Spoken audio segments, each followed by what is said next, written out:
do anything with your time. That's the most important that we got. But I really, really want you to know that we appreciate you coming out. It's two things working here. Actually, it's more than that. I want to give an overview of what's going on, and we may or may not come back and reiterate, because our goal is not just to come in and do nothing and talk. Our goal is to do something and put it in action. Matter of fact, we put it in action. So what I really wanted to discuss in the scope of it is our job now, more than anything with Men of God Ministries and Nation Outside, is to teach, educate, put economics together, put people to work, that the systems say that they want to help and they don't help, so we have jobs for them and different things like that. But right now, it's important for us to start at the base of educating and then putting in action as soon as the second week in February, on Monday, and I'll go into that. But again, I certainly, more than you know, really appreciate your time and your effort coming out in the weather. Old man Winter wasn't playing. He came home, didn't he? we got away a little bit, didn't we? We got away. So he said, look, I'm showing up. I was like, man, God, why ain't show up on this day? You know, but that ain't my business. You know, that's God's business. You know, wanted to introduce myself. I'm Reverend Angelo Williams. This county here had sentenced me to 8 years in prison for false pretense, criminal enterprise, and tax evasion. Up under that premise, I learned a lot inside the walls of Jackson Prison and many other places that they sent me to, talking to gentlemen that was in there. What I found out was really interesting, being a preacher here in town. I found out that some areas that I really failed in of being a preacher was talking to people that had what I call cut-up. Are y'all with that? You understand what I mean? People of the street, people with their own mentality, people with their own mind. Y'all know what I'm talking about. Y'all with me? All right, talk to me then. Sit there on me. So what I found out is so interesting is this is my own, after doing them 8 years, this is my analyst. It's over 90% of people that's in prison is for one reason. What do you think it is? There's only one reason. Man, you on the team. You can't What is it? Money. Am I right about it? If you stick up a store, what you trying to do? Money. You stick up a bank, what you trying to do? Get money. You selling dope, what you trying to do? Huh? Get money. What we have here, and what was so interesting, when I say here, I'm talking about the United States, we have what I call ism. We have systems that is set up not just to make us fail, but to put us what I call sleep. And in that system that put us to sleep means that we go into a dream. And if we go into a dream, then we're into unreality. Are you with me? So what we're here to do is to shake you, get up. Not saying get up and get mad, because one thing today, I don't want you to get mad at the film. Don't want your emotion to get mad. I want you to understand, you being in this culture of black folk, what you really can stand in your being. What you really, your forefathers went through, just because they went through slavery, what a wonderful lesson to understand what you are made of. And now the system is so weak, it don't put the pressure of whooping us on our back, but it whoops us in our mind. So we have to look at this thing in the right perception. Look at it in, man, look what they've done to us. Now I see it. Now what? You get what I mean? I got a brother. I'm going to say this and I'm going to get out the way. I got a brother that's a fighter where he used to be. And he told me something one day. I was, I'm small now. I was a little big guy. You know, I didn't weigh much. And we went to the club, and we was fighting, period. We started turning out the club, and he told me something after the fight. He said, look, man, you just go in there fighting and swinging. He said, keep a cool head when you fight. Relax. You know, that's hard to do when punches coming at you. Am I right about it? But he said, be calm and relax. Because when you can do that, not only are you going to see the punches, but you can counter. You get that? So the flurry of punches, the fury of punches that's been coming at us, you know, we got to learn how to relax and counter. And what I've seen and understand is the only way to do that is we have to start creating our own. I don't care if it's picking up marbles. I don't care if it's picking up pop bottles. Because one thing you're earning is your liberty.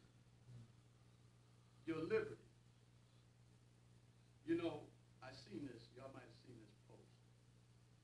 It says, if you rely on the government to feed you, you're going to rely on them to starve you. Mm-hmm. And that's what we've done as a people. Mm-hmm. That's what we've done.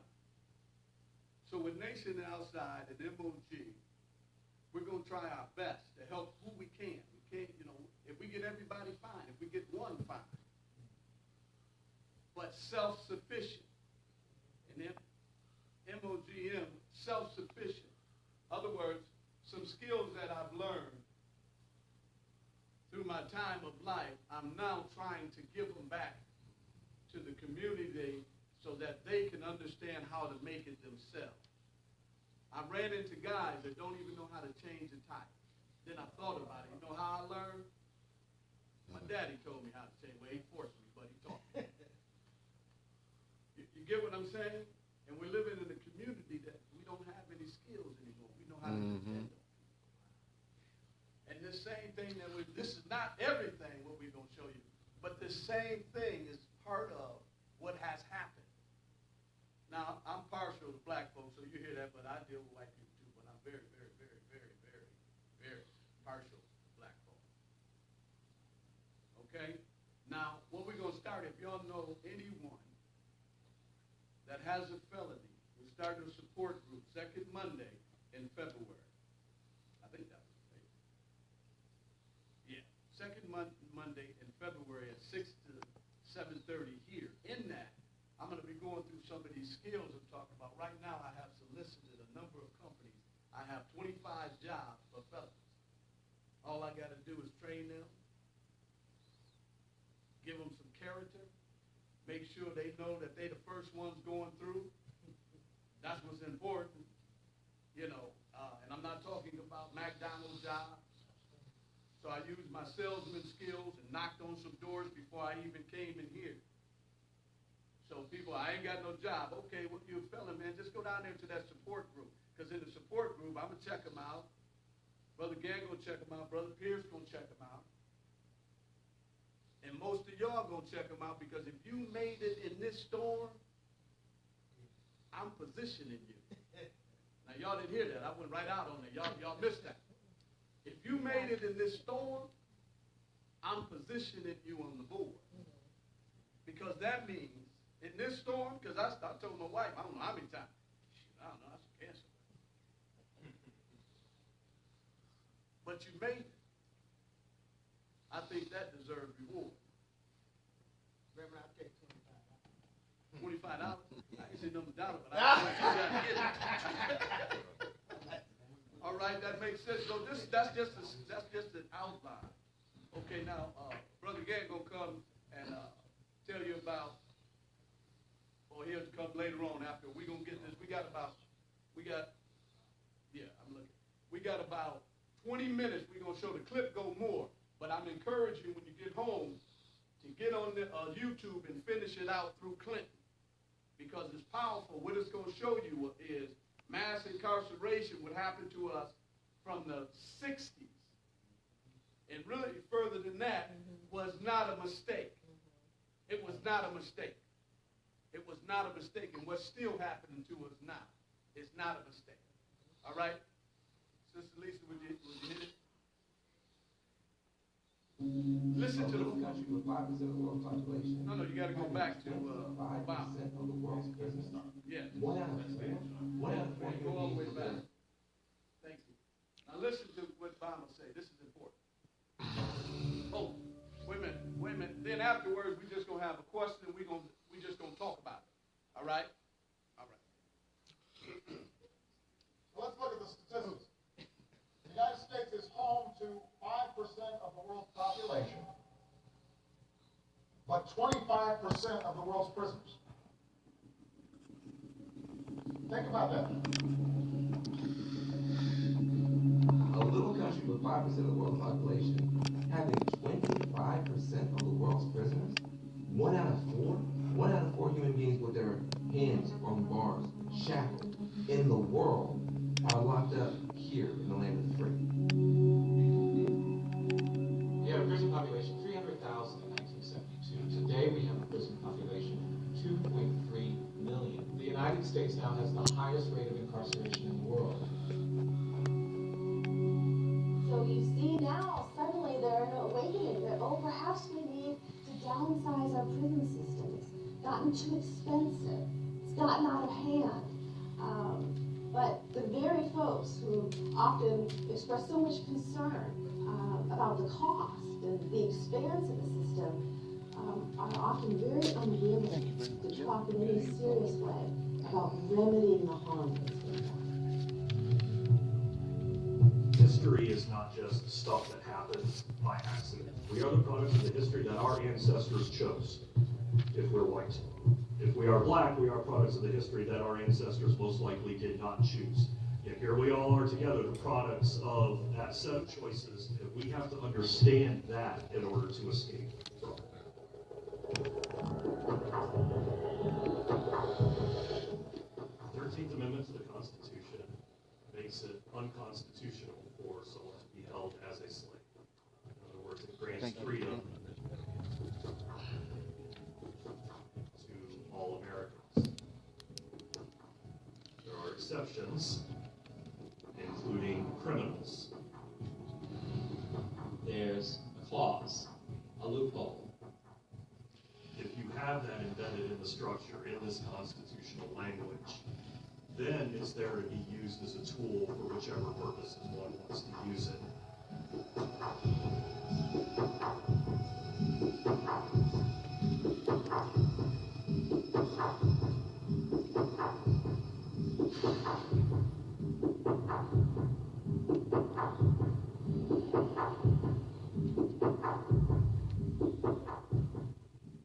One of the things that people have to bear in mind is that when we think about slavery, it was an economic system, and the demise of slavery at the end of the Civil War left the Southern economy in tatters.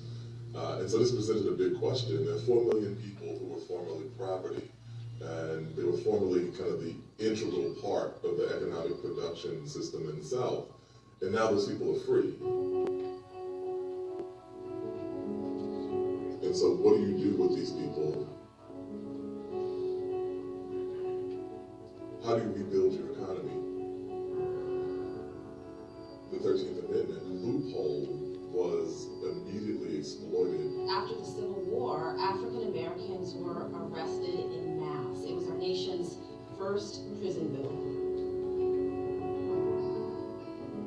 You were basically a slave again. The 13th Amendment says that, hey, except for criminals, everybody else is free. Well, now if you're criminalized, that doesn't apply to you. They were arrested for extremely minor crimes like loitering or vagrancy. And they had to provide labor to rebuild the economy of the South after the Civil War.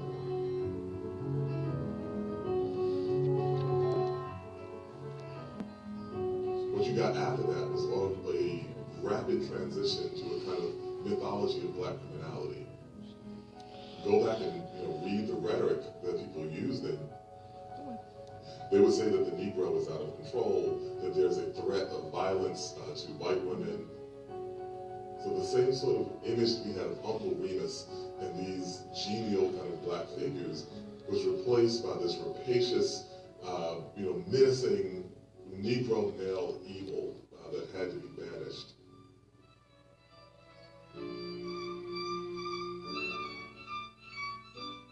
Birth of a Nation was just a profoundly important cultural event.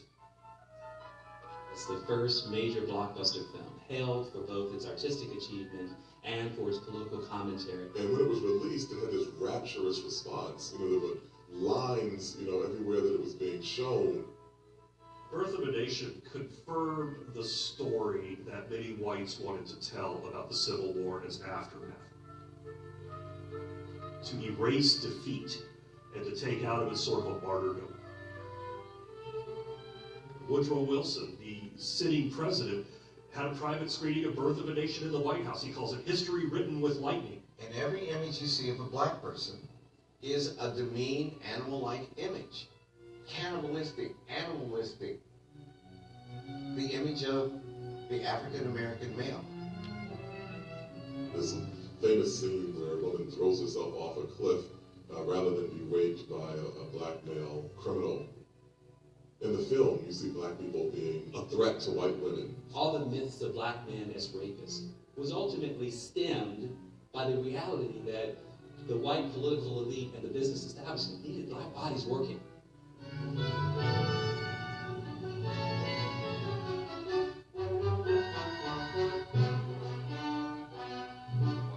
What we overlook about the Birth of a Nation is that it was also a tremendously accurate prediction of the way in which race would operate in the United States.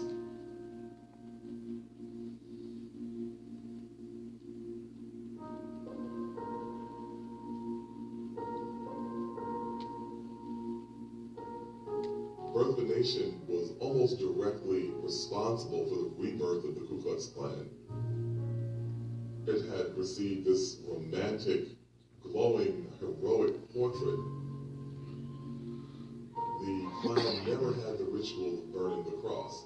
That was something that D.W. Griffith came up with because he thought that it was a great cinematic image. So it was literally an instance of life imitating art. The ripples emanate far out from just the simple fact that it's a movie in the early motion picture age. With the tremendous burst of popularity that the Ku Klux Klan had as a result of Birth of a Nation, came another wave of terrorism.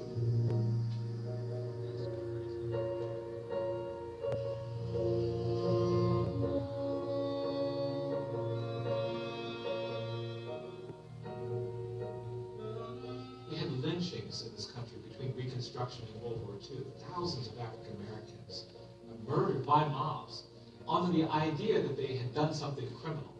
At the National Democratic Convention in New York in 1924, it is estimated that at least 350 delegates were Klansmen. Demographic geography of this country was shaped by that era. We have African Americans in Los Angeles and Oakland and Chicago and Cleveland, Detroit, Boston, New York, and very few people appreciate that the African Americans in those communities did not go there as immigrants looking for new economic opportunities. They went there as refugees from terror. We didn't just land in Oakland, in LA, in Compton, in Harlem, in Brownsville in 2015. This is generational trauma. The letters KKK were carved with a penknife on the chest and stomach of this man in Houston, Texas, after he had been hanged by his knees from an oak tree and flogged with a chain.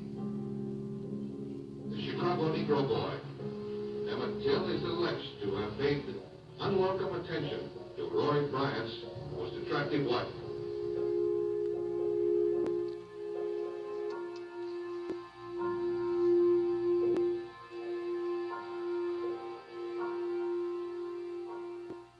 And then when it became unacceptable to engage in that kind of open terrorism, then it shifted to something more legal, segregation, Jim Crow. Laws were passed that relegated African Americans to a permanent second-class status. These things really begin to live out the prophecy that Griffith was making about the way that race operates.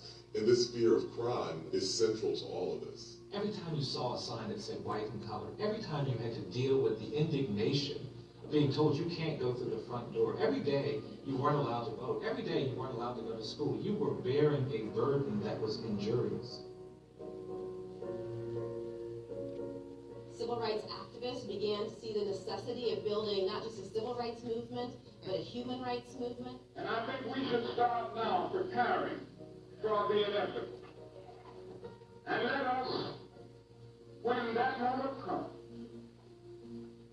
go into the situations that we confront with a great deal of dignity, sanity, and reasonableness.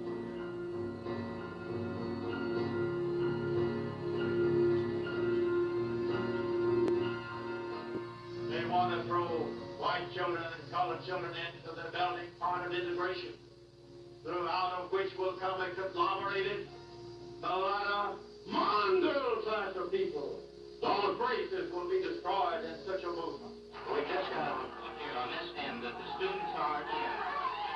Those were trying to integrate the bathing beaches, and the Florida Advisory Committee to the U.S. Civil Rights Commission warned that the city was becoming a racial super bomb with a short fuse. Civil rights activists began to be portrayed in the media and among many politicians